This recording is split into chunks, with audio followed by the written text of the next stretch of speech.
Oi, pessoal, eu sou a Thay e eu vou ler para vocês. Tudo bem? Espero que estejam todos bem. Hoje a gente vai continuar a leitura da história Meu Caçador e Eu. Eu não sei vocês, mas eu tô gostando bastante dessa história. Tá sendo uma leitura bem gostosa, bem fluida. Todo capítulo tem alguma coisinha nova acontecendo, é dinâmica, é fácil de entender e eu tô gostando bastante, gente. Para ser a minha primeira romantasia, eu tô gostando. Eu quero só ver quando chegar de fato nos seres, né, e tal. E aí, que é o grande molho, né, da romantasia. Então, tô ansiosa. E aí, vocês estão gostando? Deixa like, comentário, compartilha, façam todo o procedimento que vocês já conhecem. E não se esqueçam que o link da história vai estar na descrição do vídeo no canal, tá? Vão lá, deixem voto e comentário na plataforma para apoiar a autora, tá bom, gente? É isso. Vamos prosseguir aqui com a história.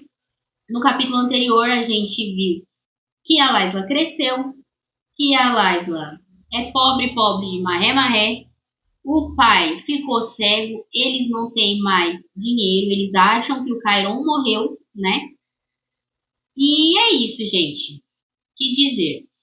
A coitada foi pro job, foi tentar, pelo menos, né? Ah, também teve aí o retorno do rei Luigi, né? Aquele lá do primeiro capítulo. E provavelmente ele vai cruzar aí o caminho dela, né? E vamos lá. Meu Caçador e Eu, capítulo 4. A Súcube. Chiron. Pobre do Chiron, tá, gente? A vida no monastério era bem diferente do que eu imaginava, pelo menos no meu. Depois de perder o medo de morrer, o único medo que sobrou foi o de morrer virgem. Gente, as prioridades desse menino, elas são questionáveis, né? A Missy era a única menina por quem eu me interessei. Também não havia muitas próximas da minha idade. Ou eram bem mais velhas, ou da faixa etária de Laisla, na época, né? Uma criança.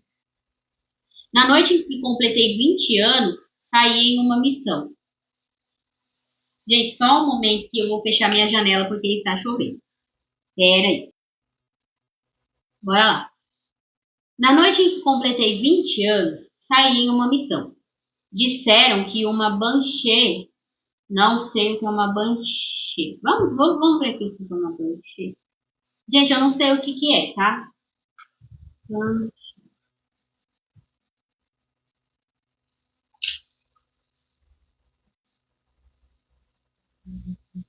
É um espírito feminino de folclore, uma mulher das fadas, cujo lamento ou grito estridente é um aviso de morte iminente para um membro de uma família, sendo associada a antigas linhagens e às colinas ou túmulos de fadas.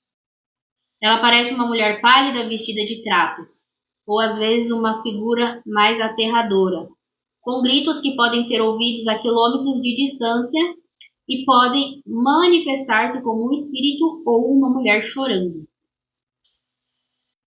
Cada um tem sua comadre fulosinha. Ok. Seu choro era alto, insuportável, representava o presságio da morte de alguém. Viram? Viram? É isso aí. Segui os caçadores por dentro da floresta a cavalo. Não havia um som sequer. Avistei uma tenda vermelha, iluminada por dentro. Uma silhueta se destacava, porém, bastante duvidosa. Entra lá, Chiron, falou um dos 7 monges. Olhei para eles intrigado. Desci do cavalo e desembainhei a espada.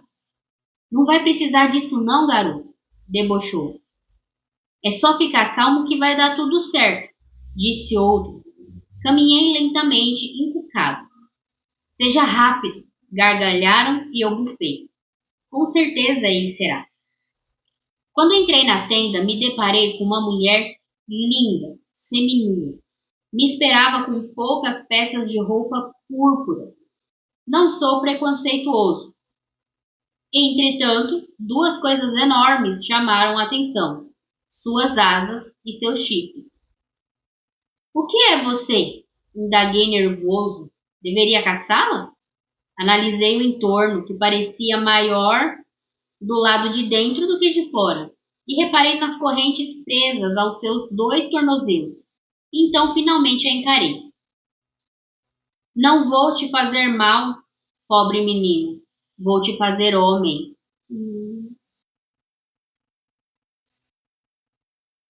Enquanto isso, a sua irmã tá lá na estrada fazendo job. Ai, meu Deus. Sussurrou em meu ouvido. Fechei meus olhos e me deixei ser levado pelos seus beijos, enquanto desamarrava o símbolo. Contraditório a corda representava justamente contraditório. A corda representava justamente o voto de castidade. Eu sabia disso, mas não tinha concordado com o ritual, nem meus amigos.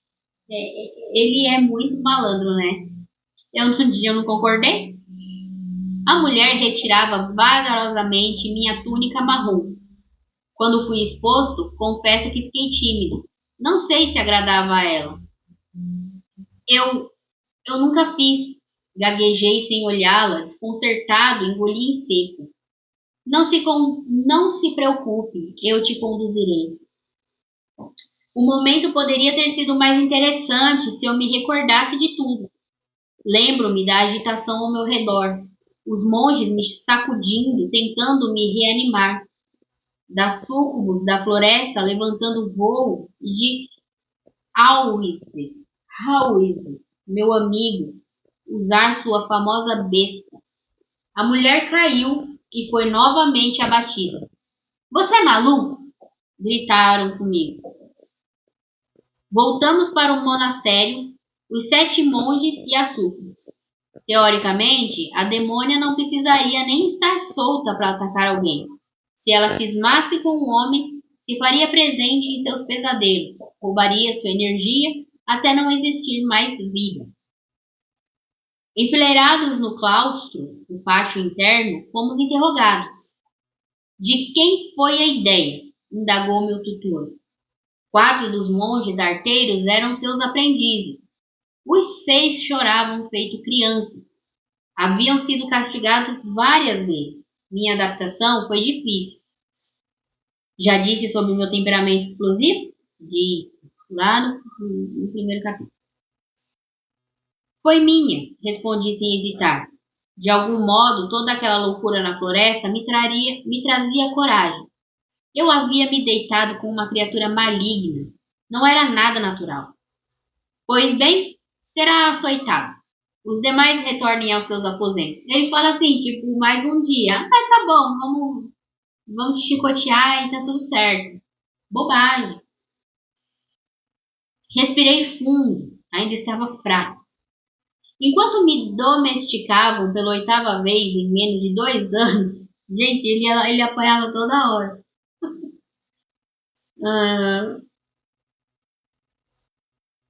Como é que é?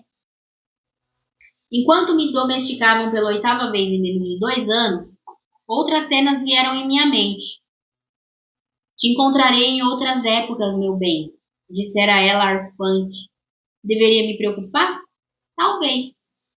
Fui largado no quarto. Só reparei que a humilhação havia acabado quando quase peguei no sono. Gente, ele estava tão acostumado a levar um cacete que nanou, pegou no soninho.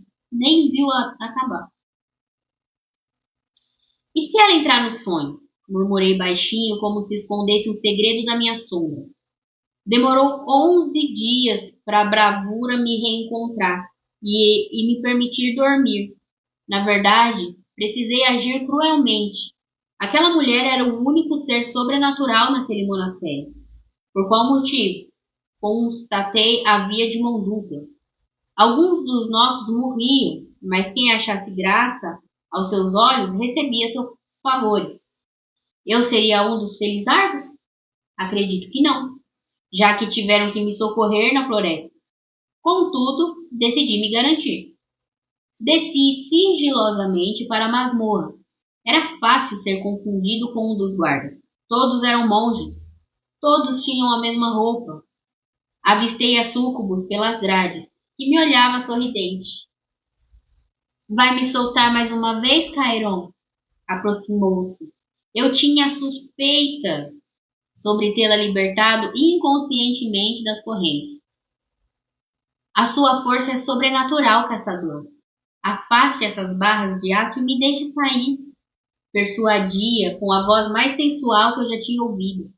A minha falta de sono deveria me deixar atordoado, porém aguçava a minha sensibilidade. Está me manipulando? Sorri, retirando uma faca de dentro da manga larga da minha túnica. Ela regalou os olhos assustada. Virou-se rapidamente, tentando se afastar. Passei meu braço pelo gradil e agarrei uma de suas asas. A criatura se debatia, iniciando um grito pavoroso.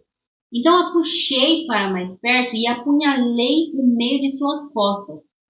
Não deveria acontecer muita coisa, descobri mais tarde. Entretanto, no mesmo instante, a demônia foi se transformando em uma estátua de pedra e uma fumaça negra exalou pelos corredores.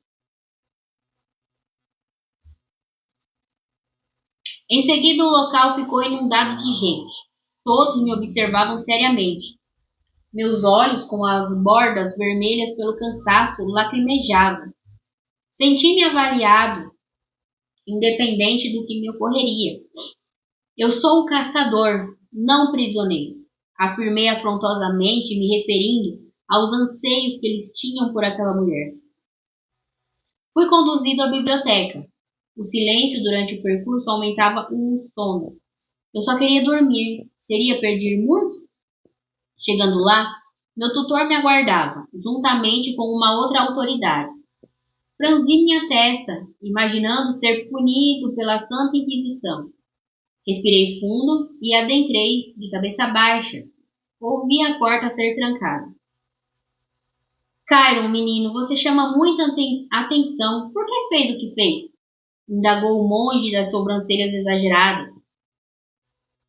Lambi meus lábios, minha boca ressecava pelo desespero. Eu não podia dormir, minha voz embargou. A súcubus me mataria. Bufei estressado, desviei o olhar. Ouvi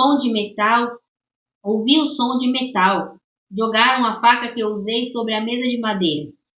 Essa foi a arma que utilizou? Perguntou o homem que usava uma batina escura. Deveria ser o abade. Sim, eu peguei no refeitório na hora do almoço. Revezei meu olhar entre os dois que se encaravam intrigados. Que foi? Vão me matar? Jovem, você será transferido para outro monastério e terá uma outra função, explicou meu tutor. Indignei-me. O quê? Não, eu gosto daqui. Eu sou bom no que faço. Eu me destaco. Sabem disso. Cheguei próximo deles. Por favor, vou me comportar, disse a pessoa que foi escoteada 8 vezes. Será um copista. Aprenderá a ler e escrever. Fique feliz. São poucos os sortudos, ainda mais nas suas condições, disse o abade. Reverendíssimo, eu não me importo com isso. Já abati vários lobisomens, bruxas e um vampiro. Tagarelei em pânico. Não, gritou, cessando minha petição. Essa é uma faca simples e você a matou mesmo assim. Seus olhos vidrados contavam mais do que sua boca. O rapaz me disse que parecia possuído quando matou o herege no moinho, mas não acreditei. O rapaz, quer dizer, realmente não foi a garota lá. Alguém viu. Nossa! Falaram que quebrou as correntes e soltou a demônia. Também duvidei. Sua descrição me deixou cismado. Alguém me delatou e não foi a missa.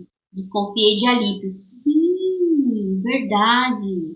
Nossa, o próprio irmão, hein? Se for. O que você é, garoto? O que eu diria depois da acusação? Eles tinham interesses nos meus feitos. Do contrário, não me poupariam. Cria que ganhavam tempo até descobrirem a minha procedência. Eu era filho de um simples camponês e uma camponesa, nada demais. Todavia, quis me promover. Vi um lindo quadro atrás deles, sobre a queda dos anjos inimigos do Pai. E eu tive a ideia. Sou um anjo guerreiro. destinado a fazer justiça. Fui firme no falar. Pela maneira que seus olhos irradiavam, vi que estava a salvo. A partir desse dia, reparei que era bom em mentir. A punição de morte foi totalmente desviada, porém a transferência mantida. Passei 6 anos na companhia de monges tradicionais. A abadia era mais longe, em uma área rural. Desempenhava, além da reescrita de livros, tarefas semelhantes às que já fazia com meu pai. Plantava, colhia, ordenhava. Uma verdadeira fazenda de oração. Apesar de tanto contar que era um anjo para as autoridades eclesiásticas, eu odiava todo aquele ritual e dedicação. Cresci religioso, mas após descobrir o outro mundo que existia, vi a religião em um ponto de vista diferente do das igrejas. Após a morte de vários senhores donos de terra, a instituição da fé que controlava a população indiretamente perdeu sua força. O novo rei tinha a fama de centralizar para si o poder. Ele era o poder. Tá falando do Luigi, né? Quem não aderisse aos mandamentos impostos pelo soberano poderia ser morto. Com isso, os monastérios e algumas igrejas entraram em ruína, e para mim foi a chance que eu necessitava para me libertar. Depois de sair pela porta destruída do monastério dos copistas, então o rei já chegou, já fez a limpa dele e o monastério que ele estava vivendo já foi destruído. Olhei para o chão coberto por monges verdadeiramente devotos. Percebi a sorte que eu tinha por ser um encrenqueiro. Na hora do ataque, eu estava preso no calabouço. Ouvi os estrondos e permaneci quieto. Em seguida, passos ligeiros. Me encostei na parede ao lado da porta. Notei a sombra de alguém que sondava a cela pelo pequeno visor. Contudo, não me avistaram. Talvez sorte não seja o melhor nome. Destino ou milagre, talvez. A primeira coisa que fiz foi retirar aquela túnica horrorosa, marrom e quente. Nu, andei até o templo e arrombei o gasofilácio. O que é um gasofilácio? Vamos ver, vamos pesquisar. Gasofilácio. Um gasofilácio é um recipiente, urna ou cofre, geralmente em formato de coluna, utilizado em igrejas para coletar dízimos. Ah, tá bom. É a caixinha de oferta lá, gente. Esmolas voluntárias dos fiéis. Tá. Bora. Nu andei até o templo e arrombei o gasofilácio. Era onde guardavam as ofertas. Sorri vendo ouro de perto. Posteriormente, procurei no meio dos mortos se haviam cavaleiros. Encontrei apenas 2 embaixo de destroços. Escolhi o mais alto e retirei sua armadura. Aquela roupa metálica pesada não me serviria. Certamente era feita sob medida. Então aderi somente ao blusão, a calça de malha e a tão desejada espada. Girei o objeto em minha mão, vendo o meu reflexo e o brilho do sol. Tudo vai ser diferente, pensei. Fui ao estábulo, peguei um cavalo negro que eu admirava e caminhei para o mais longe daquele banho de sangue. Rumei em direção à minha antiga casa. Pelo menos acreditava estar indo para ela, pois não tinha ideia, já que fui escoltado e vendado, para o monastério. O rei não me conhecia, nenhum dos seus nobres havia me visto. Eu estava em vantagem. A jornada foi longa. Demorei 5 dias para chegar em uma região conhecida. Não parei para me alimentar nem dormir. Não havia necessidade. O jejum era uma prática comum em nosso meio. Me adaptei. Guardei as moedas que saqueei para presentear meus pais. Eu morria de saudade. Gente, é ele, né? De repente, Na estrada mais deserta que escolhi para avançar, avistei bem longe uma jovem mulher. Esfreguei meus olhos, temendo ser uma miragem ou outra criatura, como a que me traumatizara. Isso era normal pela resistência colocada ao meu corpo. Estava faminto e exausto.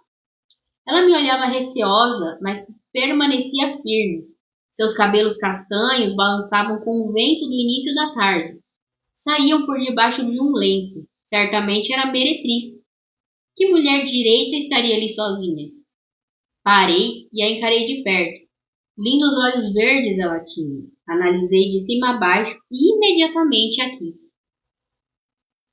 A que devo a honra dessa presença, a qual floresce o meu caminho? Sorri tentando seduzi-la. Fim do capítulo 4. Eita, bexiga! A gente já sabia, né? Que é, ia ser isso, né? Mas eu adorei. Adorei esse encontro, assim, né? Totalmente aleatório, gente. A bichinha foi a bichinha foi pro job e ele foi pra vida, né? Nossa, ele adorou o massacre. Nossa, tudo que ele queria era um massacre. Vai embora. E aí, gente, vocês estão gostando? Eu tô adorando. Vocês estão gostando? Deixa like, comentário, compartilha. Vão na página lá da história, na plataforma, deixa voto e comentário e ajudem a autora, tá bom? E é isso. Até o capítulo 5.